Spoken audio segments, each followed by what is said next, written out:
Discours de Christ des derniers jours.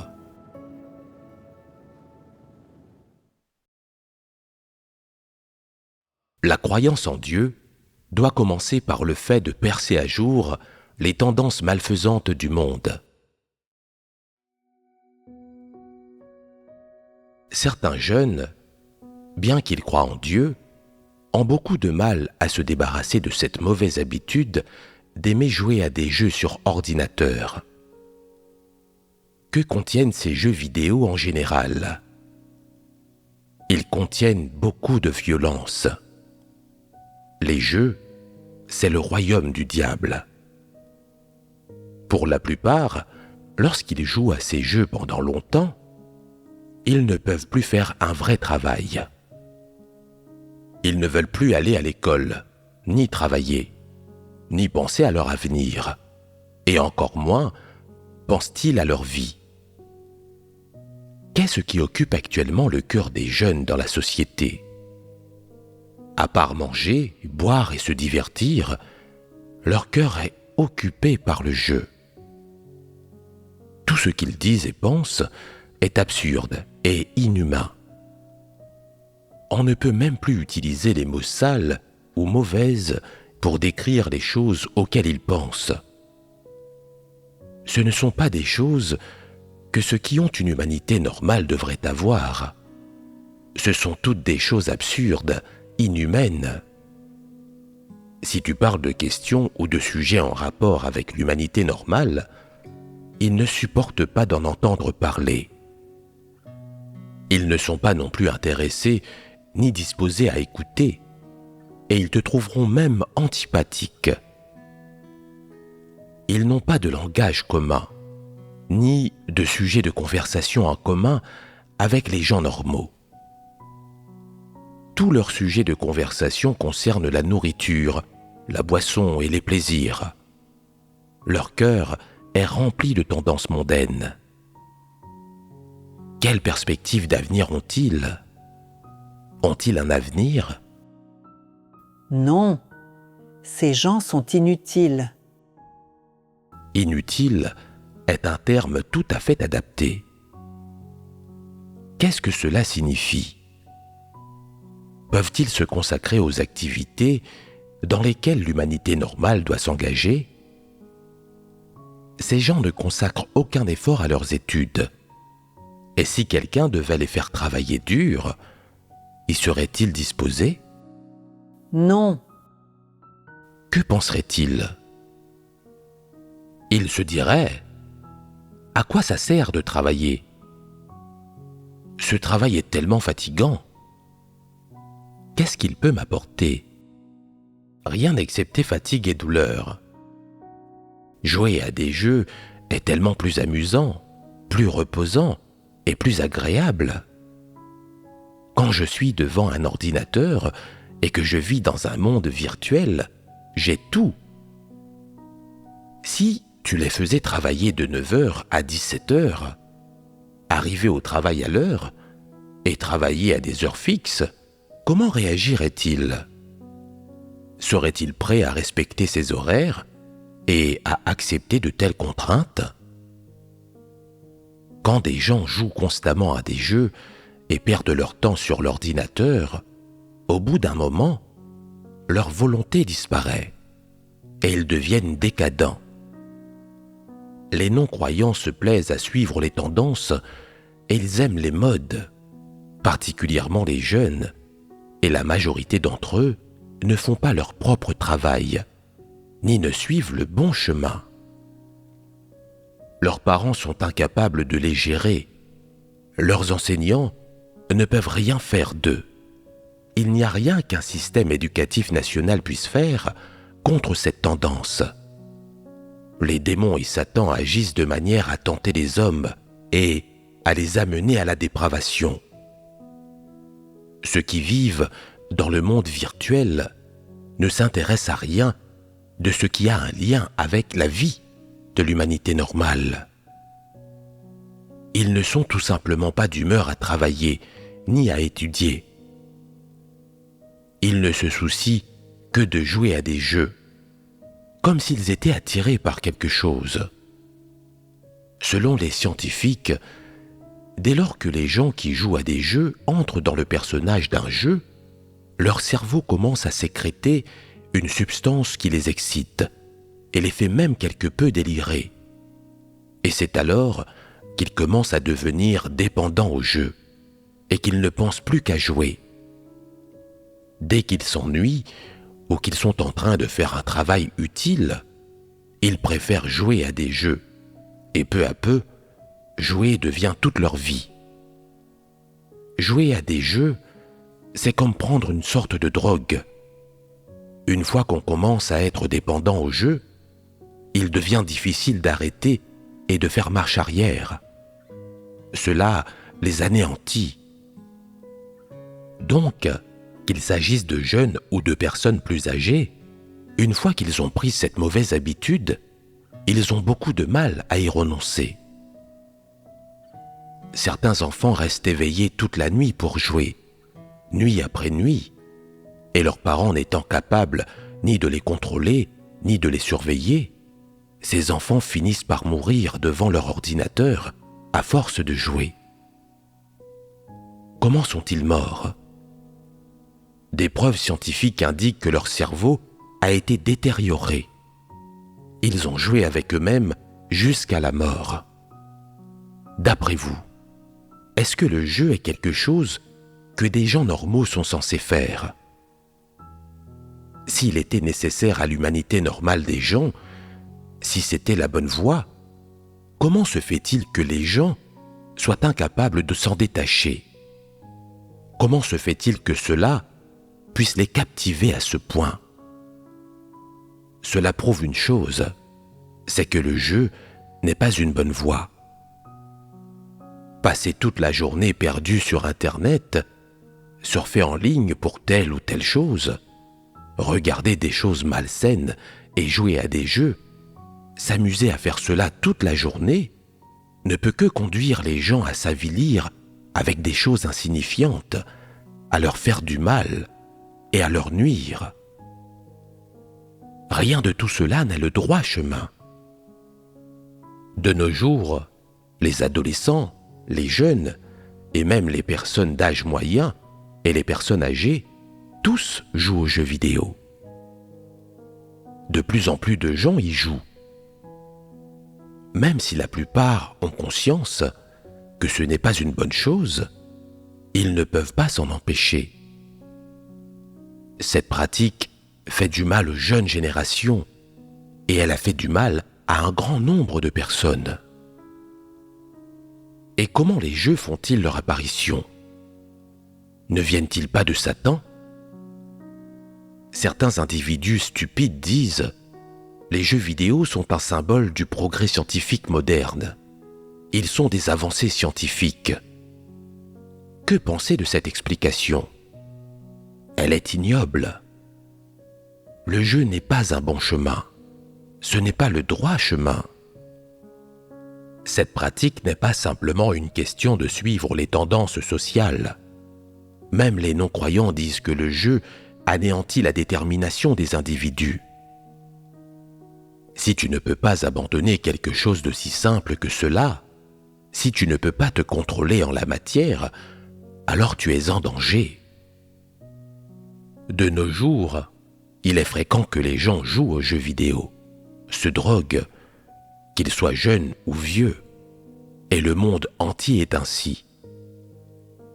Peu importe depuis combien de temps tu crois en Dieu, si tu ne peux même pas garder le contrôle sur des choses telles que jouer aux jeux vidéo, alors un jour, quand tu auras le sentiment que croire en Dieu est inutile, ennuyeux et fastidieux, ne commenceras-tu pas à te droguer et à essayer toutes sortes de stimulants comme le font les non-croyants ?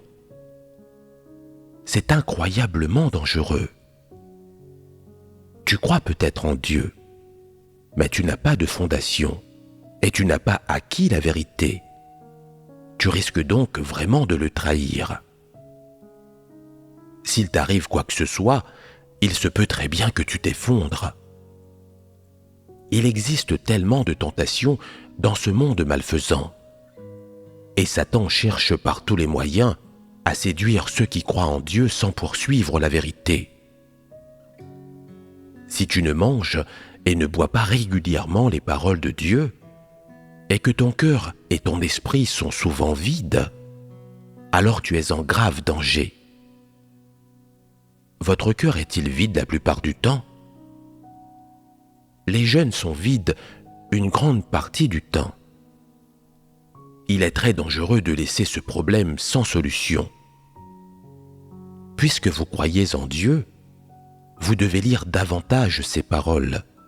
Et quand vous serez capable d'accepter une partie de la vérité, cela marquera un tournant. Et vous serez capable d'échapper à ce moment dangereux et de tenir ferme dans l'Église. De plus en plus de gens rejoignent la maison de Dieu, et parmi lesquels de nombreux vingtenaires. Ils sont dans la fleur de l'âge. Ils n'ont pas encore défini leur but dans la vie. Ils n'ont pas d'aspiration et ils ne comprennent pas encore ce qu'est la vie. Or, qu'est-ce qui se manifeste chez ces gens? J'ai deux expressions pour vous. Orgueil de jeunesse et manque de discernement. Et pourquoi dis-je cela? Parlons d'abord de la signification de orgueil de jeunesse. Pouvez-vous expliquer ce qu'est l'orgueil de jeunesse? De quelle sorte de tempérament s'agit-il? Quels en sont les types de manifestations?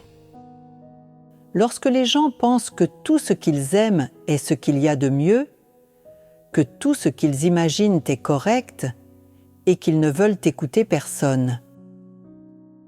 En un mot, ce genre de tempérament est arrogant. C'est le tempérament typique des gens de cette tranche d'âge. Quel que soit leur milieu de vie ou leurs origines, quelle que soit leur génération, tous ceux qui appartiennent à cette tranche d'âge ont l'orgueil de la jeunesse. Et pourquoi dis-je cela? Ce n'est pas que je sois contre eux ou que j'ai peu d'estime pour eux. C'est plutôt que les gens de cette tranche d'âge ont un certain type de tempérament qui est extrêmement arrogant, frivole et orgueilleux. Comme ils n'ont pas beaucoup d'expérience de ce monde et qu'ils comprennent si peu la vie, dès lors qu'ils sont confrontés à des choses dans le monde ou dans la vie, ils se disent « Je comprends, j'ai saisi, je sais tout à présent. Je peux comprendre ce que disent les gens plus âgés et suivre ce qui est prisé dans la société. Regardez la vitesse à laquelle les téléphones portables se développent à présent et la complexité de toutes leurs fonctionnalités. Je sais tout, pas comme vous, les plus vieux, qui ne comprennent rien. » Lorsque quelqu'un de plus âgé vient solliciter leur aide, ils diront même « Quand les gens deviennent vieux, ils sont inutiles. Ils n'arrivent même pas à utiliser un ordinateur. À quoi ça sert même qu'ils vivent? Qu'est-ce que cela? C'est une manifestation de l'orgueil de jeunesse. Les jeunes ont une meilleure mémoire et acceptent les nouvelles idées plus rapidement. Et à chaque fois qu'ils apprennent quelque chose de nouveau, ils regardent les personnes plus âgées avec mépris. Ceci est un tempérament corrompu. Et est-ce que ce type de tempérament est le tempérament d'une humanité normale? Serait-il considéré comme une manifestation d'humanité normale? Non. C'est pourquoi on l'appelle orgueil de jeunesse. Alors pourquoi l'appelle-t-on orgueil et non pas arrogance? Parce que c'est un tempérament propre aux jeunes. Ils apprennent une petite chose et ils deviennent prétentieux. Ils ignorent leur place dans l'univers et ils considèrent la chose qu'ils ont apprise comme capitale. Tous les gens sont ainsi quand ils sont jeunes, jusqu'à ce qu'ils deviennent un peu plus âgés, qu'ils comprennent un peu plus et fassent davantage l'expérience des aléas de la vie. Alors, ils deviennent plus mûrs et plus constants et préfèrent se comporter de façon plus humble.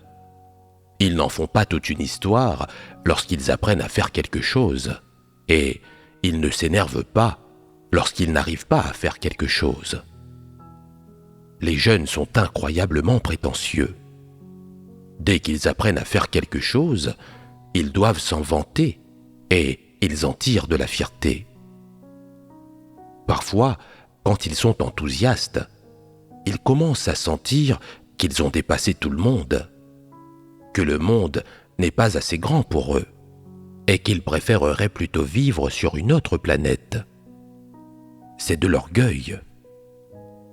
L'orgueil de jeunesse se caractérise principalement par l'ignorance de la place que l'on occupe dans l'univers et de ce dont les gens ont besoin et du chemin qu'ils devraient suivre dans la vie, l'ignorance des conditions dans lesquelles il est dangereux de vivre et de ce qu'ils devraient faire.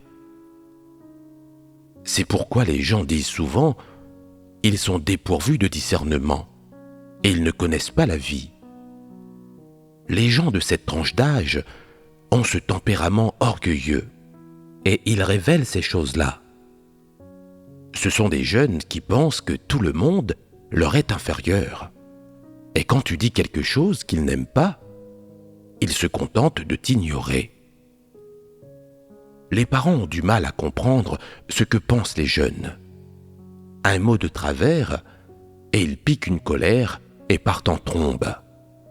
Il est difficile de communiquer avec eux. Comment se fait-il que, de nos jours, les parents ont du mal à gérer et éduquer leurs enfants? Ce n'est pas parce que les parents manquent d'instruction et qu'ils ne comprennent pas la mentalité des jeunes. C'est parce que la pensée des jeunes est devenue anormale. Les jeunes aiment tous les tendances du monde et ils en sont prisonniers. Ils sont tous les victimes sacrificielles de Satan. Ils deviennent trop vite dépravés et il leur est difficile d'en prendre conscience. C'est pourquoi il n'est pas facile d'être parent. Certains parents font même tout leur possible pour apprendre la psychologie infantile afin d'éduquer leurs enfants. De nos jours, beaucoup d'enfants sont atteints de maladies étranges telles que l'autisme et la dépression, qui les rendent difficiles à gérer. Les gens n'ont pas de chemin, ni d'explication claire à ces problèmes, et les intellectuels dans les écoles et la société ont inventé des expressions telles que mentalité rebelle ou phase rebelle. Pourquoi ces termes n'existaient-ils pas dans les précédentes générations? Aujourd'hui, la science a beaucoup progressé et toutes sortes d'expressions étranges ont fait leur apparition. Cette humanité devient de plus en plus dépravée et les choses de l'humanité normale se raréfient. Les tendances malfaisantes de la société n'en sont-elles pas la cause? Et donc, si vous, jeunes gens, vous êtes capables de vous asseoir là, maintenant, avec le désir sincère de m'entendre parler, en m'écoutant échanger de la sorte, ce n'est pas que vous soyez tous formidables et que vous souhaitiez choisir le chemin de la poursuite de la vérité, mais c'est par la grâce de Dieu. C'est parce que Dieu ne vous a pas livré au monde ou à Satan. Tu vois ces jeunes dans la société qui ne croient pas en Dieu, peu importe qui essaie de les en persuader. Même si je leur parlais, ce serait inutile. Est-ce là simplement une question d'orgueil de jeunesse? De quel type de gens s'agit-il? S'ils ne possèdent ni conscience ni raison, alors ils ne sont rien d'autre que des bêtes et des démons. Si tu leur parles avec des paroles humaines, seront-ils en mesure de comprendre? Le problème n'est plus qu'il est difficile de communiquer avec eux, mais qu'ils refusent complètement d'écouter.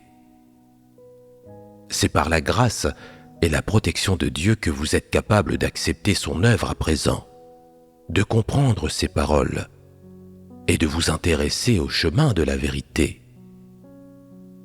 Si bien que vous devez chérir cette opportunité de faire votre devoir et de vous efforcer d'établir fermement les fondations de votre foi en Dieu durant cette période. Alors vous serez en sécurité et vous ne serez pas facilement emporté par ces tendances malfaisantes. Dès lors que les gens sont pris par ces tendances malfaisantes, ils sont facilement emportés par elles. Et quand tu seras une nouvelle fois emporté par ces tendances malfaisantes, Dieu voudra-t-il de toi? Non, il ne voudra pas de toi. Il t'a déjà donné une chance et il ne voudra absolument plus de toi. Quand Dieu ne voudra pas de toi, tu seras en danger et tu seras capable de tout. Maintenant que nous avons abordé l'orgueil de jeunesse, parlons du manque de discernement. Le manque de discernement est une expression quelque peu formelle. Allez-y, expliquez ce qu'elle signifie de façon littérale. C'est lorsqu'une personne ne parvient pas à faire la différence entre le bien et le mal, et qu'elle pense que ce qu'elle considère comme étant bien sera toujours bien, et que ce qu'elle considère comme étant mal sera toujours mal, et que, quelle que soit la façon dont on lui explique les choses, elle ne veut rien entendre. C'est lorsque quelqu'un ne distingue pas le bien du mal et manque de discernement. Voilà plus ou moins son sens littéral. Ne pas être capable de distinguer le bien du mal et ne pas savoir ce qui est positif et ce qui est négatif. En raison de leur orgueil de jeunesse, on ne peut les raisonner, car, quoi qu'on leur dise, ils pensent « Tout ce que les autres disent est faux, et ce que je dis est correct. Personne ne doit essayer de m'expliquer ce qu'il en est. Je n'écouterai pas. Je serai très obstiné, et je continuerai à l'être, et à maintenir mes idées, même si j'ai tort. » Tel est le genre de tempérament qu'ils ont. Ils sont dépourvus de discernement. En apparence, ils peuvent débiter doctrine sur doctrine et en parler plus clairement et intelligiblement que quiconque. Mais alors comment se fait-il qu'ils deviennent toujours embrouillés et confus quand il s'agit de passer à l'acte? Ils savent parfaitement ce qui est juste, mais ils refusent simplement d'écouter. Ils font comme bon leur semble et agissent à leur guise. C'est du caprice et c'est insensé. Les gens qui suivent les tendances du monde sont véritablement insensés. Ils pratiquent le parcours et le saut à l'élastique, et ils aiment trouver de l'excitation dans tous les types de sports extrêmes. Cela n'est-il pas insensé? Aimez-vous tous aussi le parcours? Moi? Oui. Pourquoi? Ne sais-tu pas que le parcours est dangereux? Ne sais-tu pas que tu risques ta vie quand tu fais du parcours? Les gens ne sont pas des araignées ni des geckos. S'ils escaladent un mur, ils sont sûrs de tomber. Les êtres humains n'ont pas cette aptitude, et ce n'est pas quelque chose que possèdent ceux qui ont une humanité normale. Comment pouvez-vous aimer cela? C'est parce que ces choses peuvent procurer aux gens une sorte de stimulation visuelle et émotionnelle. C'est pour cela que les gens veulent faire du parcours. Qu'est-ce qui régit ce type de pensée? Est-ce que ça vient de Spider-Man? N'existe-t-il pas, au plus profond de l'homme, une mentalité et un désir de vouloir sauver le monde, d'être un super-héros? Dans nombre de films et de séries télévisées, on voit des héros qui volent et voltigent de toit en toit. Et les gens les admirent vraiment. Voilà comment ces choses-là sont implantées dans l'esprit des jeunes. Et comment en arrive-t-il à être empoisonnés de la sorte? C'est dû aux préférences et aux poursuites des gens. Chacun veut être un héros, un surhomme, avoir des pouvoirs spéciaux et adore donc Satan. Dites-moi, est-ce que les gens normaux aiment ces choses absurdes? Est-ce que les gens normaux possèdent ces pouvoirs spéciaux? Certainement pas. Toutes ces choses n'ont-elles pas été inventées et imaginées par les hommes? Si ces choses étranges existaient réellement, ceux qui en sont dotés ne seraient-ils pas possédés par de mauvais esprits? Le parcours existait-il à l'époque d'Adam et Ève? Y a-t-il quoi que ce soit d'écrit dans la Bible au sujet du parcours? Le parcours est le produit de la malveillance de la société moderne. C'est l'une des manières avec lesquelles Satan trompe et corrompt les gens.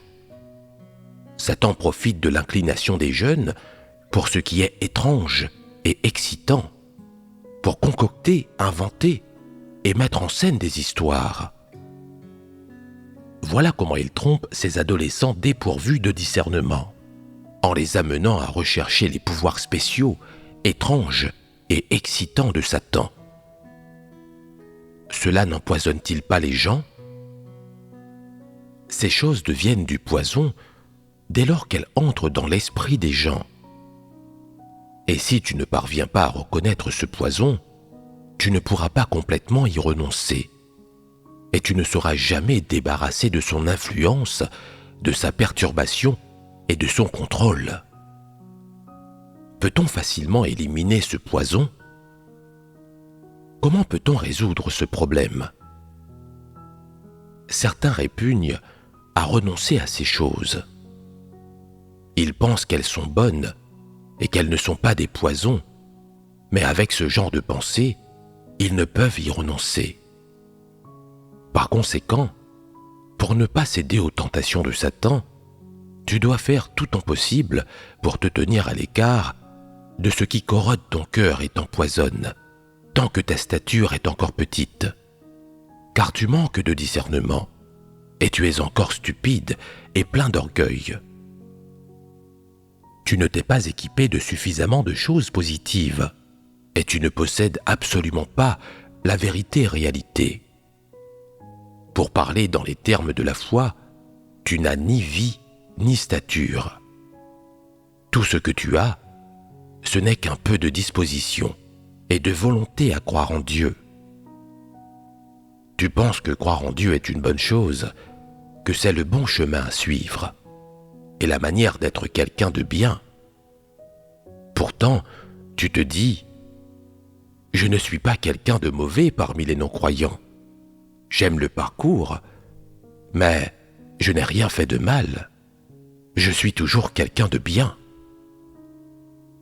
Cela correspond-il à la vérité? Crois-tu que tu n'as pas un tempérament corrompu simplement parce que tu n'as rien fait de mal? Tu vis au sein de tendances mauvaises. Cela suffit à prouver que ton cœur est empli de mauvaises choses. Dis-moi, les individus sont-ils très influencés par leur environnement? Tu fais ton devoir dans l'Église à présent. C'est l'environnement dans lequel tu te trouves. Tu es avec tes frères et sœurs tous les jours. Tu es entouré par des gens qui croient en Dieu. Et ta foi en Dieu est également solide. Si on te plaçait au milieu de non-croyants, si on te faisait rester avec eux, porterais-tu toujours Dieu dans ton cœur?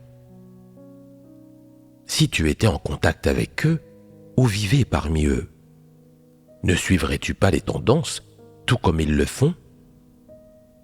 Certains disent « C'est bon, Dieu veille sur moi et me protège. Je n'emprunterai donc jamais ce chemin. » oses-tu faire cette promesse? Tant que tu aimes et recherches ces choses-là, tu es capable de suivre délibérément des tendances.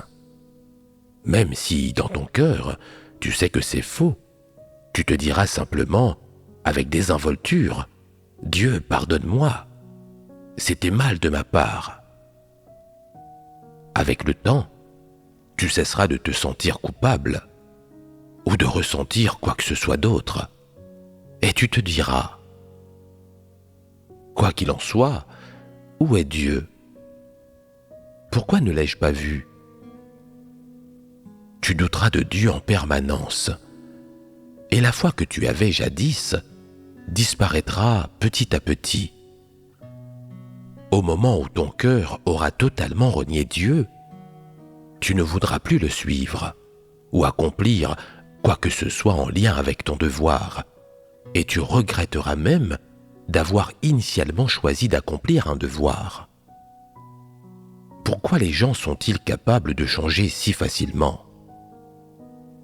En vérité, ce n'est pas que tu as changé, mais que tu n'as jamais eu la réalité depuis le début. Même si en apparence, tu crois en Dieu et fais ton devoir, tes pensées, tes points de vue, ta façon d'interagir avec les gens et ton tempérament corrompu, mondain et satanique n'ont jamais été éliminés. Et tu es toujours habité de choses sataniques. Tu continues de vivre selon ces choses. C'est pourquoi ta stature reste petite. Tu es encore à une étape dangereuse.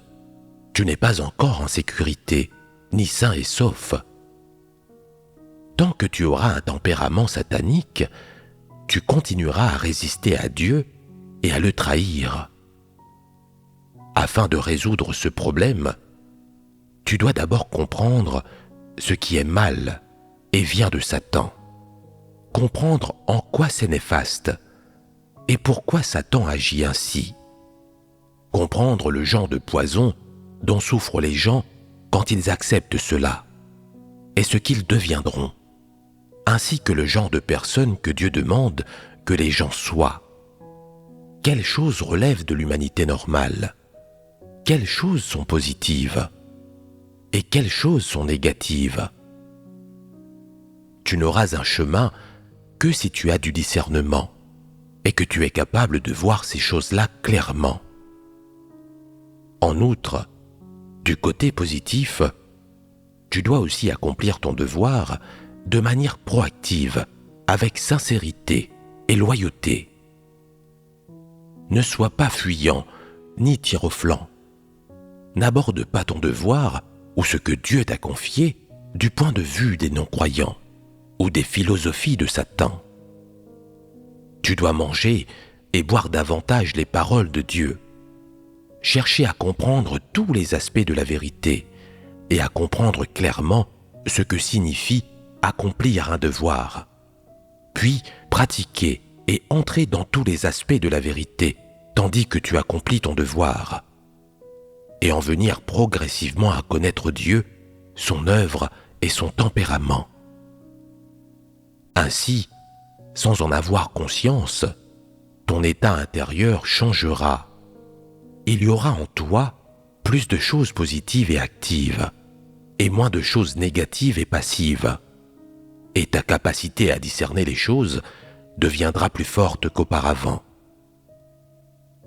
Quand tu atteindras une stature de ce niveau, tu discerneras tout type de gens, d'événements et de choses dans ce monde, et tu seras capable de percer l'essence des problèmes.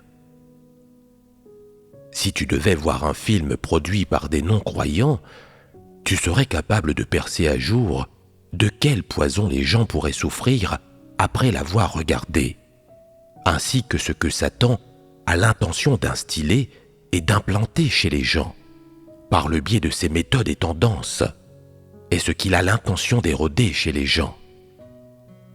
Tu seras progressivement capable de percer à jour ces choses-là. Tu ne seras pas empoisonné après avoir vu le film et tu en auras du discernement. C'est à ce moment-là que tu auras véritablement de la stature. Après avoir regardé quelques films fantastiques et de super-héros, certains jeunes sont infectés par un désir. Ils voudraient avoir des aptitudes extraordinaires à l'image des personnages principaux. Ainsi ne sont-ils pas empoisonnés? Pourrais-tu être affaibli par ce poison si tu ne regardais pas ces films? Non. Qu'est-ce que je veux dire par là? Tu vis dans une société du mal, si bien que lorsque tu es de petite stature et que tu manques de discernement, tu peux être dominé par ces choses qui appartiennent aux tendances mauvaises, parce que tu y as d'abord été confronté, et tu les considéreras comme étant des choses positives et comme des choses normales et convenables. C'est l'une des manières par lesquelles Satan empoisonne les gens. Dites-moi, Satan n'est-il pas maléfique? Satan corrompt les gens de tant de façons différentes. On peut dire que quiconque a regardé ce genre de film a ce type de désir. Il y avait un enfant qui avait vu un film fantastique et qui courait tout autour de sa cour en chevauchant un balai dès qu'il avait du temps libre. Au départ, il avait beau essayer de voler, il n'y parvenait pas. Puis un jour, il a réellement commencé à voler. Il ne volait pas de son propre fait. C'était une force extérieure qui le faisait voler. Après avoir commencé à voler, il ne pouvait s'empêcher de laisser s'échapper le même cri étrange que celui du personnage du film. Une sorte d'esprit était entré en lui.